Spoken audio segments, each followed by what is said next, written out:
There's no doubt that Palantir is one of the best AI companies on Earth right now.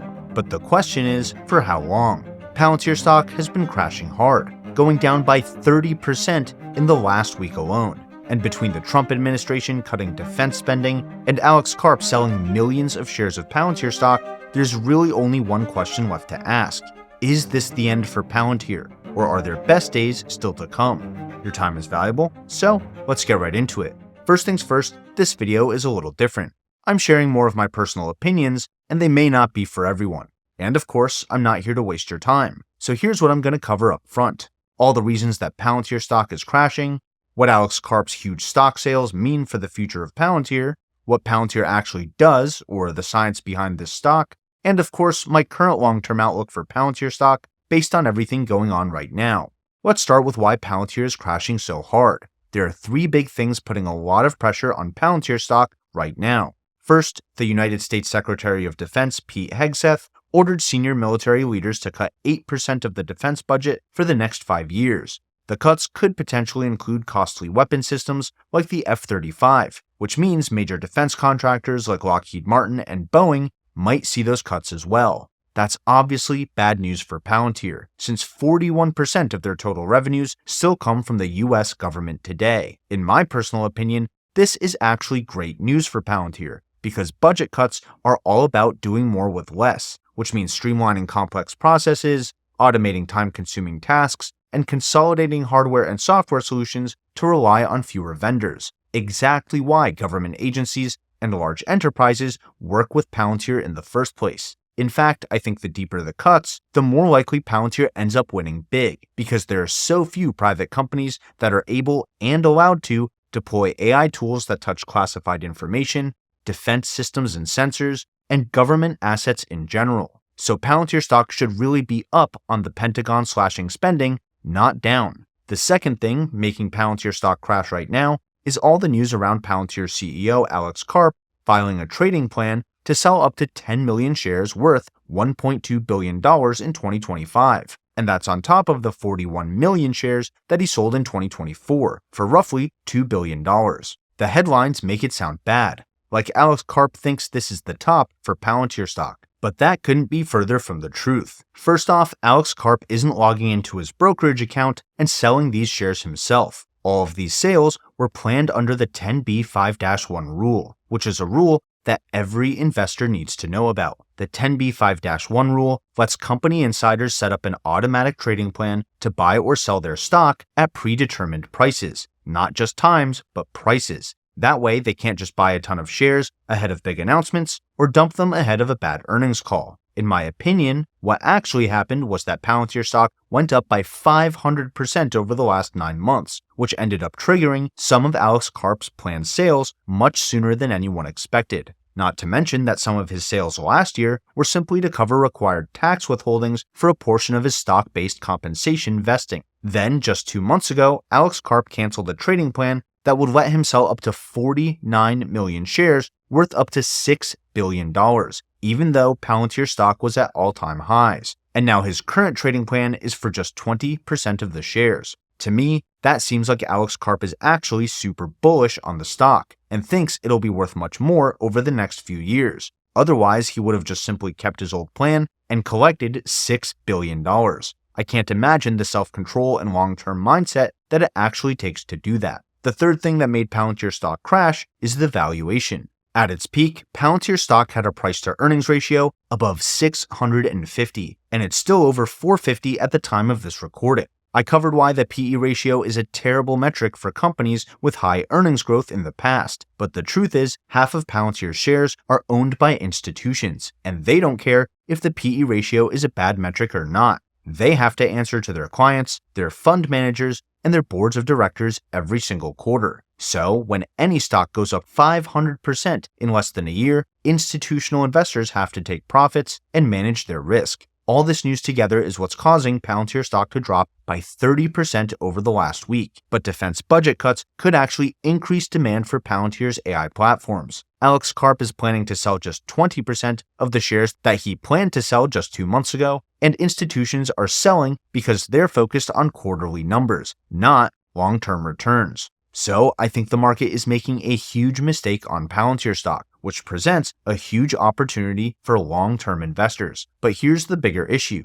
Most investors don't really understand what Palantir does, the science behind this stock. And when people don't understand what they're holding, they're much more likely to panic sell. So if you've seen my previous videos covering Palantir, you already have a huge leg up over other investors. And if you haven't, let me put things in perspective for you as someone who was lucky enough to work with Palantir's employees and used Foundry in the past. Palantir's Gotham and Foundry platforms enable data science across large organizations, Gotham for governments, and Foundry for commercial companies. The big idea here is to give everyone from executives and engineers to salespeople and human resources a consistent, real-time view of their data based on their role, their goals, and their permissions. Doing that helps everyone in an organization make better decisions faster, since people in different roles and departments will see all the same data instead of using different sources to piece things together from scratch. Palantir enables this by helping companies create digital twins, which are also called ontologies.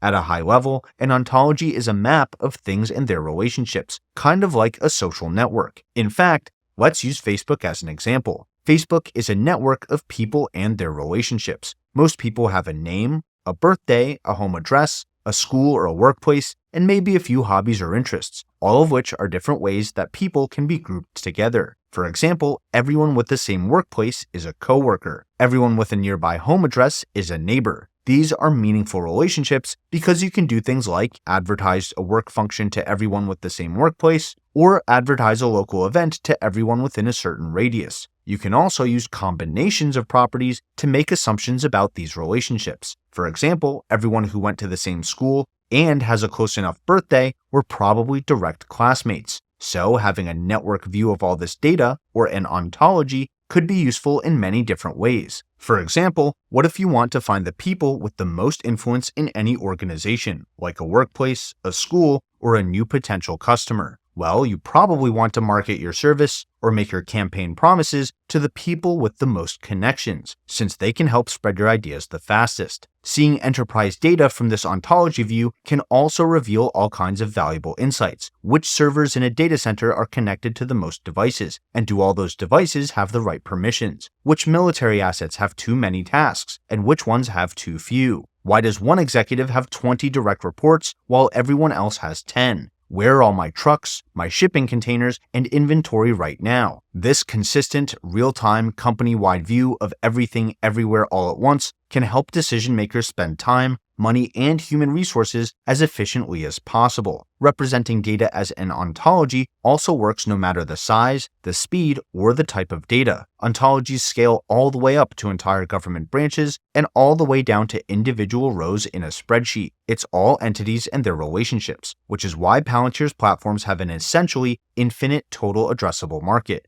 Now, here's where things get really interesting. What I've really been talking about this whole time is a big branch of mathematics called graph theory. Don't worry, there won't be a pop quiz at the end of this video. But what investors do need to know about graph theory is there's a massive amount of research, development, code bases, artificial intelligence, and machine learning models specifically designed for these kinds of problems, since many of the biggest companies on Earth represent their data this way. Google's network of databases, websites, and links, Amazon's networks of warehouses, vendors, and products, Netflix's catalogs of content, users, and their preferences. Let's use Netflix as an example, since I just covered them in a recent video. Netflix groups their users by the content they watch, how long they watch, their content ratings, and other types of user behavior and demographics. So when you give content on Netflix a thumbs up or a thumbs down, or review a product on Amazon, or rate a restaurant on Google Maps, you're telling that platform your relationship to that entity. And content can be related to other content as well. Restaurants by cuisine or by price, movies by genre or by their actors,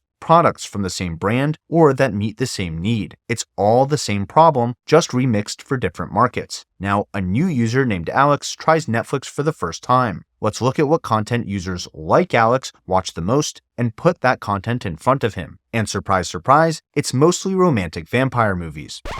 Don't judge me. The important thing to understand here is that Netflix has an ontology view of all their content and their user data to better group similar content together and recommend that content to their users, both of which are graph theory problems. Amazon does the same thing to match products to their users. Spotify, songs to users. So when Palantir's platforms build ontologies for other companies, those companies can leverage the same research, code bases, and machine learning models as Facebook, Google, and Amazon to answer their most important business questions, like what parts of my company make the most money? What parts cost me the most money? When my business gets a new customer, what should I show them based on my most profitable customers that look the most like them? These questions apply to every kind of business, but before a company can answer them, they need to get their data in the same structures as the businesses already answering those questions today. They need to get their data into an ontology. The rest of Palantir's offerings are tools, packages, modules, plugins, and even other platforms that help different kinds of businesses extract value from their ontologies. They're industry specific because different kinds of companies have different kinds of questions, different regulations, different industry challenges, and different key performance metrics, so they need different solutions. That's why Palantir has separate offerings for healthcare providers, supply chain and logistics companies, financial firms, and government institutions. On top of that, Gotham and Foundry can also connect directly to almost any company asset to receive status updates and even send back instructions, like rerouting a vehicle or tasking a military unit. That's a huge level of access to give to any third-party software, which shows just how much some of the biggest governments, militaries, and companies on the planet already trust Palantir's platforms with their most sensitive data. That's a big deal, given how little most enterprises trust AI tools like ChatGPT today. The problem is that Gotham and Foundry are both pretty complicated products themselves, which makes them hard to understand for users and for investors.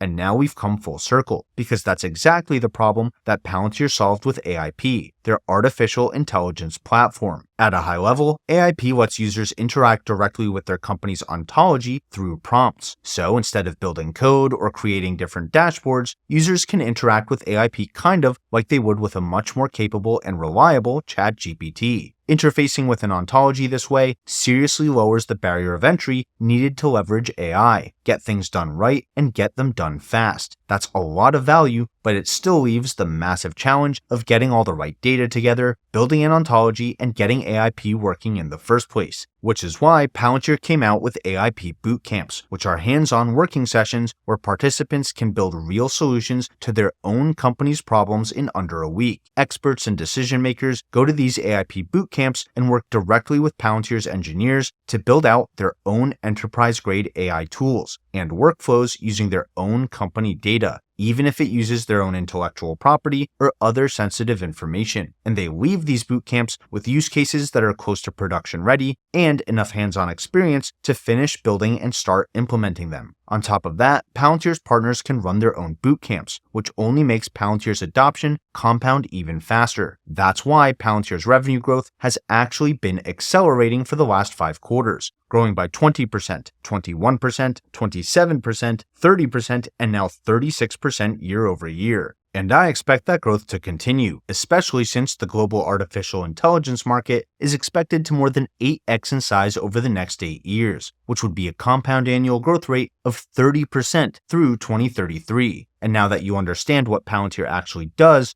and that their growth is accelerating, we have all the context we need to talk about the future of the stock. And if you feel I've earned it, consider hitting the like button and subscribing to the channel. That lets me know to make more content like this. Thanks, and with that out of the way, here's what I think about Palantir stock going forward. I still think that Palantir is one of the most powerful AI companies on Earth because their platforms provide large enterprises with AI tools that they can trust at scale, and their total addressable market is basically infinite. They're one of the only AI companies that can work with everyone from the US military to mega cap corporations across any industry. In my opinion, defense budget cuts will increase demand for Palantir's solutions, not lower it. And yes, Alex Karp does plan on selling 10 million shares of Palantir, but he just canceled a plan to sell 5 times more shares than that. And there's no question that Palantir's valuation is still sky high today, as Palantir stock is up almost 300% over the last year. So this is a healthy and much needed correction. But there's also no question that their revenues are growing fast, their margins are expanding, and their earnings will grow faster than their market cap in the future. So just like I said after covering their latest earnings call, my plan is to keep dollar cost averaging in for the long term, which means buying more shares as the price keeps getting lower and keeping a good amount of money on the side. And if you want to see what other stocks I'm buying in this market, make sure to check out this video next.